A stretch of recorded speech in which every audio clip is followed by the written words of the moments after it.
ध्यान देते हैं। तो हम लोग डिस्कस कर रहे हैं time and tense. Time and tense में किसको पढ़ रहे हैं? टाइम एंड टेंस के अंतर्गत हम लोग पढ़ रहे हैं सिंपल प्रेजेंट टेंस, जो किसके अंतर्गत आता है? कि जो सिंपल प्रेजेंट टेंस है वो आता है एक्शन फुल के अंतर्गत। तो हम कह सकते हैं हम अभी किस में पढ़ रहे हैं? Action full. ठीक है, एक्शन फुल के अंतर्गत हम 4 को पढ़ेंगे। प्रेजेंट टेंस के 4 काइंड को पढ़ेंगे। Simple present tense, present continuous tense, present perfect tense और प्रेजेंट परफेक्ट कंटीन्यूअस टेंस। इस चारों को पढ़ेंगे वन बाय वन। याद कीजिए, मैंने बतलाया था आपको कि प्रेजेंट से यहाँ किसका पता चलता है? प्रेजेंट टाइम का। किसका पता चलता है?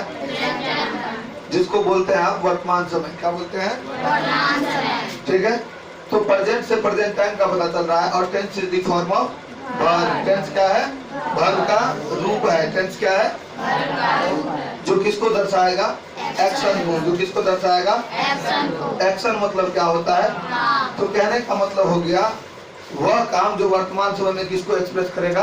हैबिट को। ठीक है, अब देखिए एक ऐसा काम जो वर्तमान समय में डन किया जाता हो, और वो काम कैसा होगा ध्यान रखेंगे। वो काम हो सकता है हैबिट और रेगुलर वाला। कैसा हो सकता है? हैबिट और रेगुलर वाला। हैबिट का मतलब होता है आदत, और रेगुलर का मतलब होता है नियमित, जिसको बोलते हैं।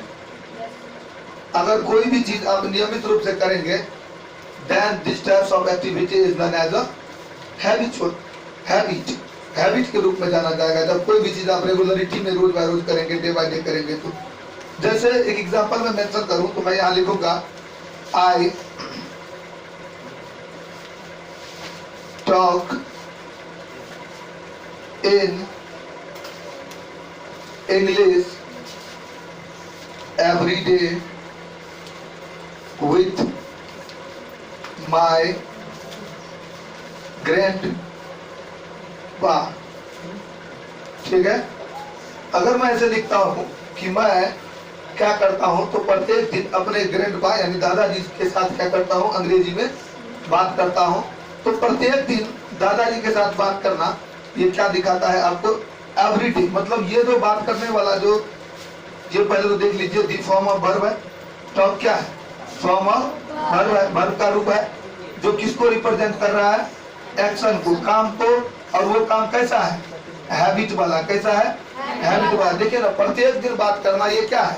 हैबिट को शो करता है। उसका जो काम है वर्तमान समय में कैसा शो कर रहा है? हैबिट को दर्शा रहा है। तो वर्तमान समय में हैबिट को दर्शाने वाला जो वर्क होगा उसी को आप क्या बोलते हैं? Simple present tense. देख सकते हैं the form of verb which shows action, और वो एक्शन कैसा है? हैबिट वाला। और किस समय में? वर्तमान समय में। देख लीजिए ना, अभी यहाँ पर जो बदलाता है, मैं प्रत्येक दिन अपने दादाजी के साथ अंग्रेजी में बात करता हूँ। तो बात करता हूँ, इस वर्तमान समय की बात कर रहा है। ठीक है, तो वर्तमान समय में बात करता हूँ। यहाँ देख रहे हैं, कह रहा है कि सिंपल प्रेजेंट टेंस हुआ है। प्रेजेंट से प्रेजेंट टाइम का पता चलेगा। Tense is the form of verb which shows action. Action या तो हैबिट वाला होगा या फिर रेगुलर वाला होगा। किस किस का हो सकता है? हैबिट का और रेगुलर का। या तो वो एक्शन हैबिट को बतलाएगा या रेगुलर को बतलाएगा, उसे ही आप क्या कर दीजिएगा? Simple present tense. इसी का दूसरा नाम होता है प्रेजेंट इंडेफिनिट टेंस। आप इसे प्रेजेंट इंडेफिनिट टेंस भी कहते हैं। इसको लिखिए, फिर हम आगे बतलाते हैं कि इसका हिंदी सिंबल क्या है।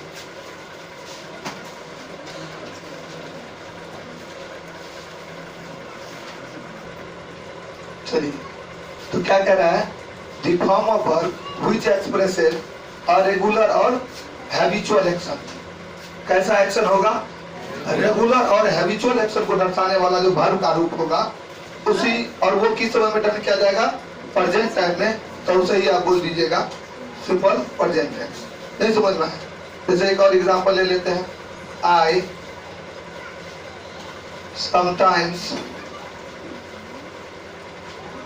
Play cricket. मैं कभी कभी क्रिकेट खेलता हूँ। तो यहाँ पर अगर प्ले को देखिएगा तो ये क्या है? दी फॉर्म ऑफ वर्ब, जिससे किसका व्यक्त हो रहा है? एक्शन का। और वो एक्शन कब डन हो रहा है?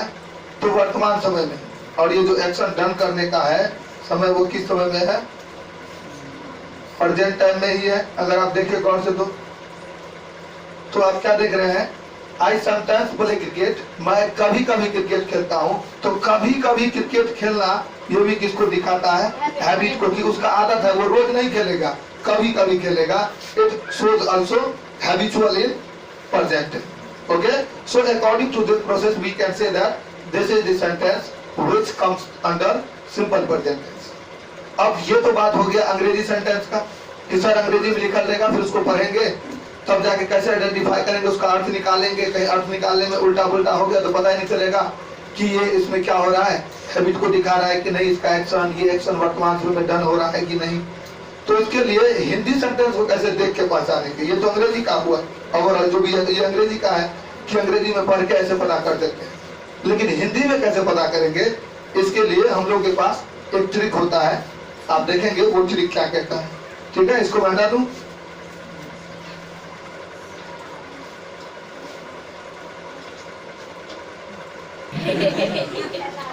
हाँ चलिए, तो ट्रिक देखिए,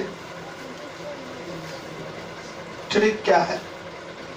तो ट्रिक है, तो हमने ट्रिक में भी थोड़ा सा तो आगे पीछे किया है।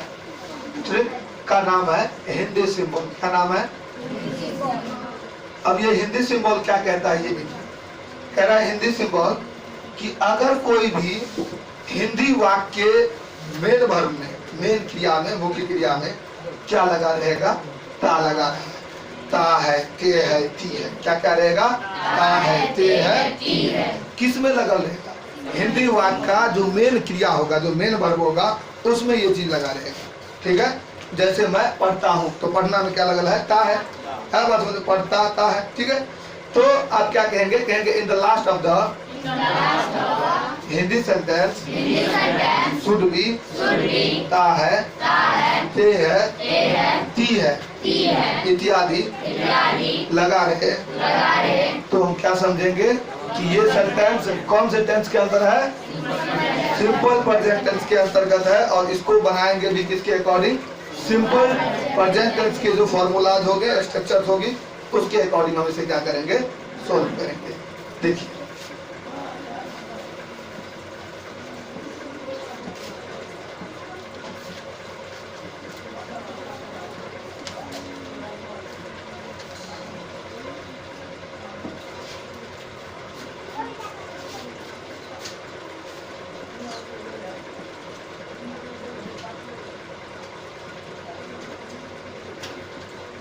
ठीक है, ध्यान देंगे।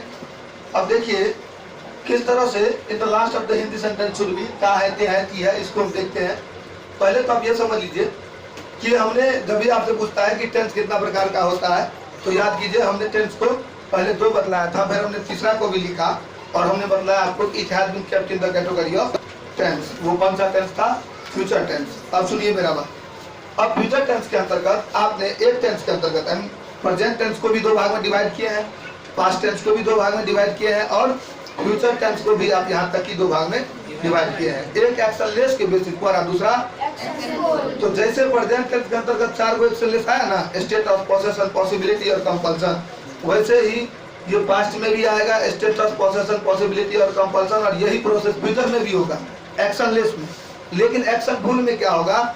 वही ये जो अभी पढ़े आप, simple present tense, present continuous tense, present perfect tense और प्रेजेंट परफेक्ट कंटिन्यूअस टेंस। यही प्रोसेस सब में क्या होगा? पास्ट में पास्ट वाला के अकॉर्डिंग अप्लाई होगा और फ्यूचर में फ्यूचर वाला के अकॉर्डिंग। तो कहने का मतलब हुआ कि एक्शन फुल के अंतर्गत हम लोगों को ना 12 गो टेंस पढ़ना है। कितना टेंस पढ़ना है? 12 गो टेंस। बहुत बढ़िया। अब देखिए 12 गो टोटल हमको टेंसेज पढ़ना है। तो 12 गो टेंसेज को पढ़ने में एक टेंस के अंतर्गत एक्शन फुल वाला में हमें 6 प्रकार के स्ट्रक्चर को देखना है। कितना प्रकार के? 6 प्रकार के। अब 6 प्रकार का स्ट्रक्चर क्या है? तो मेन जो स्ट्रक्चर है ना वो 3 ही है। कितना है? 3। बोलेंगे कैसे? तो देखिए एक तो स्ट्रक्चर आ जाता है आपका असर्टिव वाला। क्या आ जाता है? जो हम असर्टिव सेंटेंस में पढ़ते हैं। दूसरा आ जाता है यस नो इंट्रोगेटिव। क्या आ जाता है? हाँ। और तीसरा आ जाता है WH इंट्रोगेटिव। क्या आ जाता है? WH interrogative. हम शॉर्ट फॉर्म में लिख देते हैं यहाँ। तो ये आप यहाँ देख सकते हैं कि 3 प्रकार के स्ट्रक्चर्स को पढ़ना है एक टेंस के अंतर्गत। तीनों वाला में ना नोट जोड़ दीजिएगा सॉल्व में तो 3 दूना कितना हो गया 6। तो कहने का मतलब हो गया टोटल ओवरऑल एक टेंस के अंतर्गत हम 6 प्रकार के स्ट्रक्चर पढ़ेंगे। तो 12 टेंस के अंतर्गत कितना स्ट्रक्चर पढ़ेंगे 72 स्ट्रक्चर्स के। अब इस 72 स्ट्रक्चर में दो ऐसा स्ट्रक्चर है, दो एक प्रकार का स्ट्रक्चर है जिसमें ना हेल्पिंग वर्ब पाया ही नहीं जाता है। दो इस प्रकार के स्ट्रक्चर मिलेंगे आपको टेंस के अंतर्गत जिसमें ना हेल्पिंग वर्ब भी नहीं आता है। वो है पहला सिंपल प्रेजेंट टेंस। क्या है सिंपल प्रेजेंट टेंस का कौन सा सेंटेंस असर्टिव सेंटेंस। कौन सा सेंटेंस असर्टिव सेंटेंस। और दूसरा है सिंपल पास्ट टेंस का असर्टिव सेंटेंस। कौन सा सेंटेंस असर्टिव सेंटेंस। याद रखिएगा हमें कितना स्ट्रक्चर पढ़ना है एक्शन रूल के अंतर्गत 72। कितना 72। जिसमें से दो ऐसा स्ट्रक्चर आएगा जिसमें हेल्पिंग वर्ब नहीं आएगा। वो कौन कौन सा टेंस होगा हाँ वो सिंपल प्रेजेंट टेंस और सिंपल पास्ट टेंस होगा। बशर्ते कि सिंपल प्रेजेंट टेंस के अंतर्गत असर्टिव वाला स्ट्रक्चर और सिंपल पास्ट टेंस के अंतर्गत असर्टिव वाला स्ट्रक्चर। लेकिन जैसे ही निगेटिव में आइएगा तो दोनों में हेल्पिंग वर्ब आएगा। मैंने स्ट्रक्चर की बात किया है कि दो ऐसा स्ट्रक्चर है जिसमें हेल्पिंग वर्ब नहीं आएगा। याद रहेगा। चलिए खैर उसको देखेंगे आगे, लेकिन हमने इसलिए लिख दिया आपको ताकि आपको थोड़ा सा ब्रेक में ये बातें मेमोराइज होती रहेगी। ठीक है। अब हम इसमें देखते हैं जैसे पहला जैसे कि आपने यहाँ पर देखा असर्टिव, तो हम इसमें देखते हैं पहला असर्टिव सेंटेंस। ठीक है क्या देखेंगे असर्टिव सेंटेंस। अब जैसे यहाँ असर्टिव लिखते हैं तो पहले कहता है कि भैया बताइए असर्टिव सेंटेंस होता क्या है। तो हमने पढ़ाया है आपको। तो असर्टिव सेंटेंस वो है जो किसको एक्सप्रेस करता है व्हिच मेक्स अ स्टेटमेंट, जो क्या बनाता है स्टेटमेंट बनाता है, उसे ही आप क्या कहते हैं असर्टिव सेंटेंस। जैसे एग्जांपल मैं ले लेता हूं सौम्या अंग्रेजी बोलती है। ठीक है। सबसे पहला पॉइंट कह रहा है you have to identify the sentence.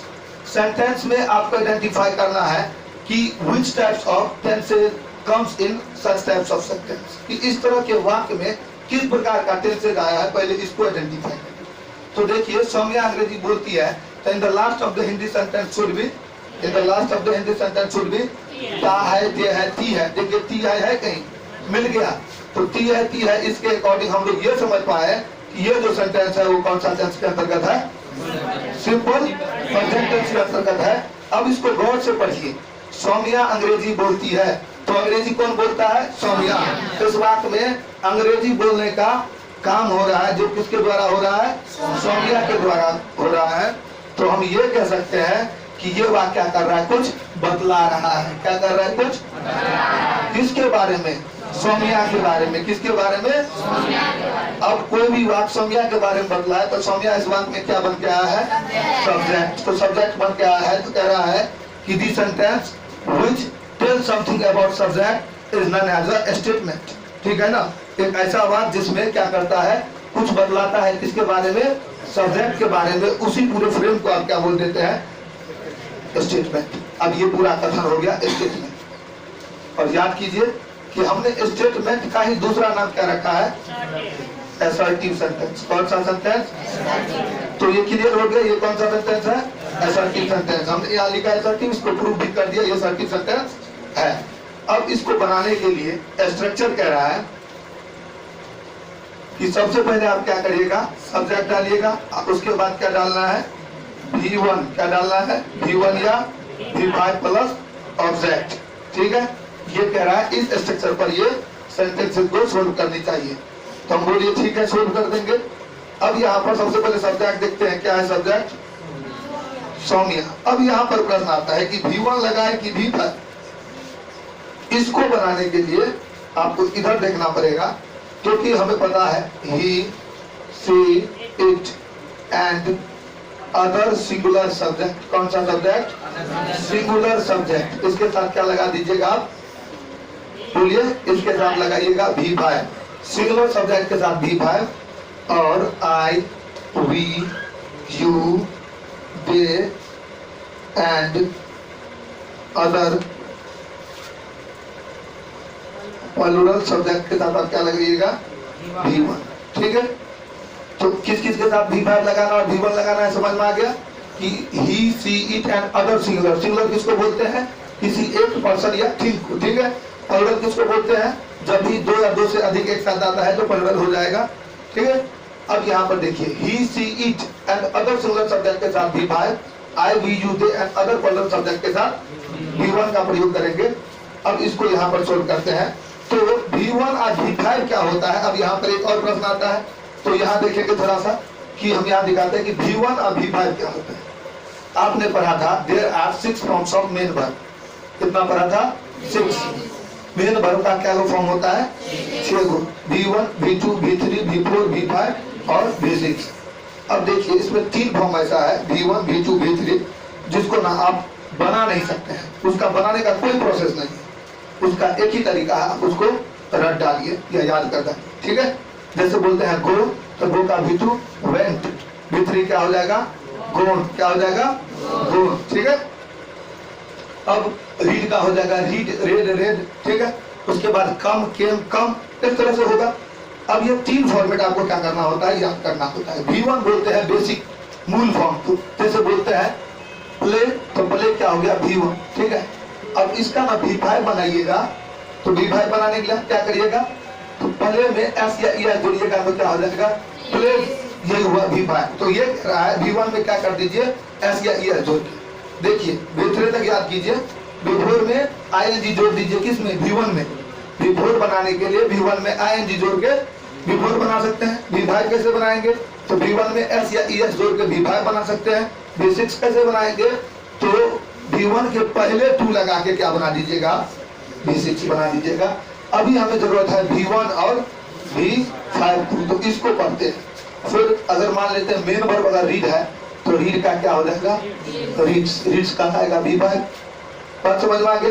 जैसे यहाँ का मेन वर्ब है बोलना SP, तो V1 हुआ SP और V5 क्या हो जाएगा? SPX। अब आपको पता है कि इसमें SPX किसके अकॉर्डिंग लगेगा? तो अगर सब्जेक्ट सिंगुलर होगा तो SPX लग जाएगा, अगर सब्जेक्ट प्लुरल हो जाएगा तो क्या लग जाएगा? SP। सब्जेक्ट देख लेते हैं। सब्जेक्ट है सौम्या, सिंगुलर सब्जेक्ट। सब्जेक्ट क्या है? सौम्या है, सिंगुलर सब्जेक्ट है। इसके अकॉर्डिंग क्या लग जाएगा? SPX, यानी V5। तो SPX हो गया, सौम्या SPX। अब देखिए ऑब्जेक्ट डालिए, क्या अंग्रेजी तो क्या हो जाएगा? इंग्लिश, क्या हो जाएगा? Saumya SPX English. ये असर्टिव है, ठीक है। पहला, अभी और भी पढ़ाएंगे आगे, इसको लिखिए।